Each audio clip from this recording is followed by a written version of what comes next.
Hello दोस्तों, regions unveiled में आपका स्वागत है। आज की समरी जोसेफ मर्फी द्वारा लिखी गई बुक बिलीव इन योरसेल्फ के बारे में है। इस किताब को पढ़ने के बाद आपके अंदर एक गजब का आत्मविश्वास विकसित होगा। इसके बाद आप किसी भी काम को सफलतापूर्वक पूर्ण कर पाएंगे। यह किताब खास तौर से उन लोगों के लिए लिखी गई है जो अपने आप पर विश्वास नहीं करते हैं। उनको लगता है कि वह जीवन में कुछ नहीं कर सकते। इस किताब को पढ़ने के बाद आपके अंदर की नकारात्मक सोच सकारात्मक सोच में बदल जाएगी और इस दुनिया में आप कुछ भी हासिल कर सकते हो। इस किताब का मुख्य उद्देश्य है आपको ये समझाना कि आप अपने अंदर सेल्फ कॉन्फिडेंस को कैसे विकसित करेंगे। इस किताब में लेखक ने 3 चीजों पर ज्यादा फोकस किया है। फर्स्ट, अपने सपनों को सच करें। एंड सेकेंड, अपने व्यवसाय में, बिजनेस में अपने सबकॉन्शियस माइंड को कैसे यूज करें। एंड थर्ड, सफलता की कल्पना कैसे करें। तो चलिए शुरू करते हैं। खुद को बेहतर बनाने के टिप्स। इस किताब के माध्यम से लेखक ने कहा है कि किस प्रकार एक व्यक्ति अपने आप को बेहतर बना सकता है। जैसा कि आप लोगों को मालूम है कि कई बार हम अपने जीवन की असफलताओं से घबराकर हार मान लेते हैं। हमें लगता है कि हम कुछ नहीं कर सकते और हमारे अंदर विश्वास की कमी हो जाती है। लेखक ने बताया है कि अगर किसी व्यक्ति को दुनिया जीतनी है तो सबसे पहले उसे अपने अंदर के आत्मविश्वास की कमी को दूर करना होगा। अगर आप ऐसा कर लेते हैं तो आप पूरी दुनिया जीत सकते हैं, क्योंकि दुनिया का कोई भी काम तभी सफलतापूर्वक पूरा किया जा सकता है जब आप स्वयं आत्मविश्वास से ओतप्रोत होंगे, यानी जब आपका स्वयं में विश्वास होगा। Power of self confidence. ईश्वर के द्वारा मनुष्य में विश्वास प्राकृतिक तौर पर दिया गया है, यानी जन्म के साथ ही मनुष्य में विश्वास की भावना मौजूद होती है। हालांकि वक्त और परिस्थिति के अनुसार मनुष्य में आत्मविश्वास की भावना कम और ज्यादा हो सकती है। आपको बता दें कि जो इंसान विषम परिस्थितियों में अपने अंदर आत्मविश्वास की भावना रखता है उसे सफल होने से कोई भी रोक नहीं सकता। विश्वास एक ऐसी शक्ति है जिसके माध्यम से दुनिया को जीता जा सकता है, लेकिन इसके लिए आपके अंदर सेल्फ कॉन्फिडेंस की भावना का होना आवश्यक है। क्योंकि जब आप अपने मन से इस बात को सोचेंगे कि आप इस काम को आसानी पूर्वक कर सकते हैं तो यकीनन आप उस काम को पूरा कर पाएंगे। इस बात को हम एक कहानी के माध्यम से समझने का प्रयास करेंगे। एक आदमी 2 पक्षियों को खरीदकर अपने घर लाया और अपने माली से कहा कि इन दोनों पक्षियों को उड़ना सिखाओ। इसके बाद माली लगातार दोनों पक्षियों को उड़ने की ट्रेनिंग देने लगा। एक दिन मालिक ने पूछा कि क्या दोनों पक्षी उड़ना सीख गए हैं। इस पर माली ने कहा, मालिक, एक पक्षी अच्छी तरह से उड़ रहा है और दूसरा उड़ता ही नहीं है, वह केवल डाल पर बैठा रहता है। इसके कुछ दिनों बाद मालिक ने देखा कि दोनों पक्षी आकाश में उड़ रहे हैं। यह देखकर मालिक काफी आश्चर्यचकित हुआ और उसने माली को बुलाकर पूछा कि तुम तो बोल रहे थे कि दूसरा पक्षी उड़ता ही नहीं है, तो आज ये दोनों पक्षी कैसे उड़ रहे हैं। इस पर माली ने कहा कि मालिक, मैंने इस पक्षी को उड़ने के लिए कई प्रयास किए, लेकिन यह कभी उड़ने की कोशिश नहीं करता था, इसलिए मैंने उस डाली को ही काट दिया जिस पर यह बैठा रहता था। ठीक इसी प्रकार इंसान को हमेशा अपने दुखों के साथ रहना ही अच्छा लगता है।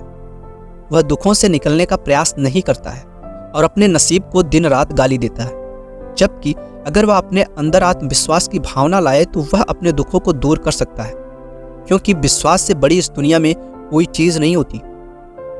इसे आप ऐसे समझ सकते हैं जैसे हमारा विश्वास भगवान के ऊपर है कि भगवान हमारे साथ कभी भी बुरा होने नहीं देंगे। इसके पीछे की वजह है कि हमारा भगवान के ऊपर विश्वास है।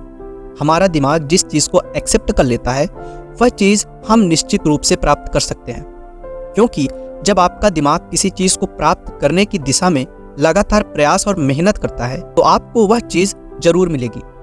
इसके पीछे की सबसे बड़ी शक्ति आपका खुद का विश्वास है। इसलिए लेखक ने कहा है कि अगर आप जिस दिन अपने अंदर से निगेटिव चीजों को बाहर निकाल देंगे और खुद पर विश्वास करना सीख जाएंगे, उस दिन दुनिया आपके कदम चूमेगी।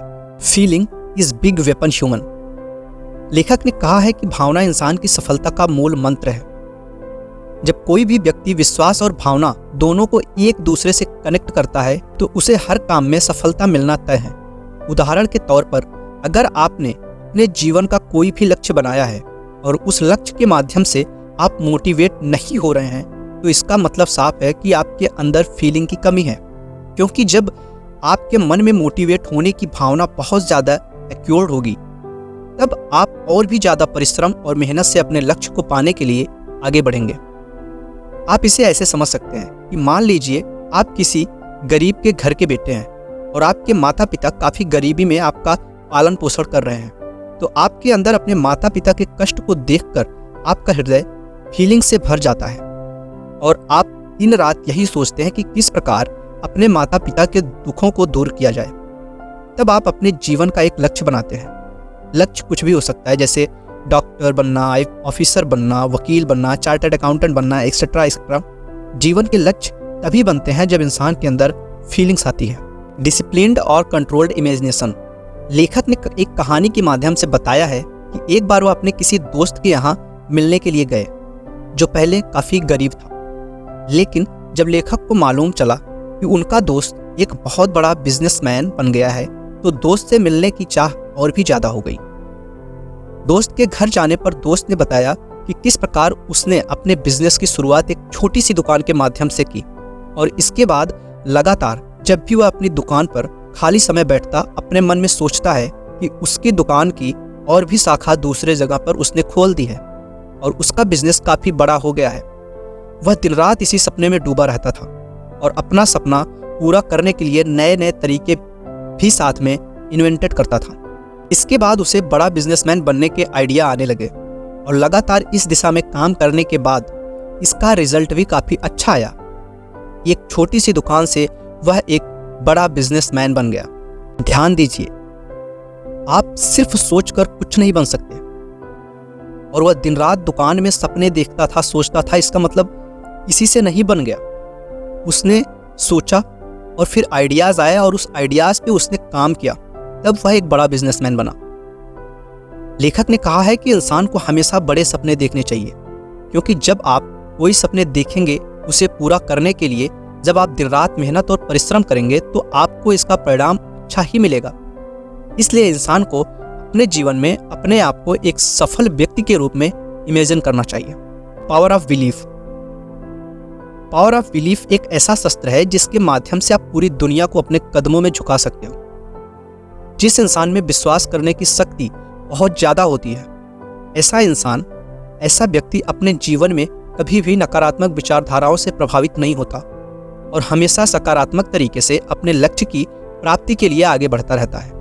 लेखक एक कहानी के माध्यम से समझाने का प्रयास करते हैं। लेखक का एक दोस्त था जिसे ट्यूबरक्लोसिस नाम की गंभीर बीमारी हो गई थी और डॉक्टरों ने जवाब दे दिया था उसका बच पाना अब मुश्किल है। इसके बाद दोस्त का बेटा अपने पिता का इलाज करवाने के लिए चर्च के पादरी के पास गया, जहां पर पादरी ने उसे एक क्रॉस दिया और कहा कि अगर इस क्रॉस को अपने पिता का स्पर्श करवाते रहोगे तो एक दिन उसकी जानलेवा बीमारी समाप्त हो जाएगी। हालांकि लोगों ने कहा कि इस प्रकार का चमत्कार होता ही नहीं है। आपने जिस भी आदमी से क्रॉस लिया है वह आपको झूठ बोल रहा है। लेकिन बेटे का विश्वास था। उसने अपने पिता को जब क्रॉस स्पर्श करवाया तो उसके पिता की बीमारी बिल्कुल ठीक हो गई और डॉक्टर को भी विश्वास नहीं हुआ कि उसके पिता किस प्रकार से ठीक हुए। ऐसे में हम कह सकते हैं कि अगर आपको किसी भी चीज़ पर विश्वास है तो यकीन मानिए कि आपको उस काम में सफलता या अच्छे परिणाम जरूर प्राप्त होंगे, क्योंकि दुनिया में विश्वास से बड़ी कोई चीज़ नहीं होती। राइट मेंटल एटीट्यूड, सही नज़रिया रखना। लेखक कहते हैं कि अगर आप अपने जीवन में राइट मेंटल एटीट्यूड रखते हैं और आप टैलेंटेड भी नहीं हैं, तब भी आप अपने जीवन में सफल हो सकते हैं। और जो लोग टैलेंटेड हैं लेकिन उनके अंदर राइट मेंटल एटीट्यूड की कमी है, ऐसे लोग सफल नहीं हो सकते। इसलिए जीवन में हमेशा पॉजिटिव चीज़ों के बारे में ही सोचना चाहिए, तभी आपके साथ सकारात्मक घटनाएं घटित होंगी। आपके जीवन में क्या नया बदलाव आएगा या आपके सोचने के तरीकों पर निर्भर करेगा, उसके अनुसार ही आपकी लाइफ चेंज होगी। ऑथर ने बताया है कि इंसान अपने कल्पना शक्ति का इस्तेमाल करके दुनिया की कोई भी वस्तु या अपने सपने पूरे कर सकता है। विश्वास की शक्ति को जो व्यक्ति अपने अंदर आत्मसात कर लेगा, वह चाहे विद्यार्थी हो या व्यापारी, उसे कभी भी असफलता का सामना नहीं करना पड़ेगा। इसलिए हमें भी जीवन में घबराना नहीं चाहिए, और अगर हम प्रत्येक परिस्थिति का सामना विश्वास के साथ करेंगे तो विषम परिस्थितियां भी हमारे लिए अनुकूल हो जाती हैं। सो दोस्तों, ये थी हमारी समरी। एंड उम्मीद करता हूँ कि आपको बहुत पसंद आया होगा। इस समरी से संबंधित कोई भी सवाल या प्रश्न आपके मन में है तो हमारे कमेंट बॉक्स में आकर पूछ सकते हैं और हम आपके प्रश्नों का उत्तर जल्द से जल्द देने का प्रयास करेंगे।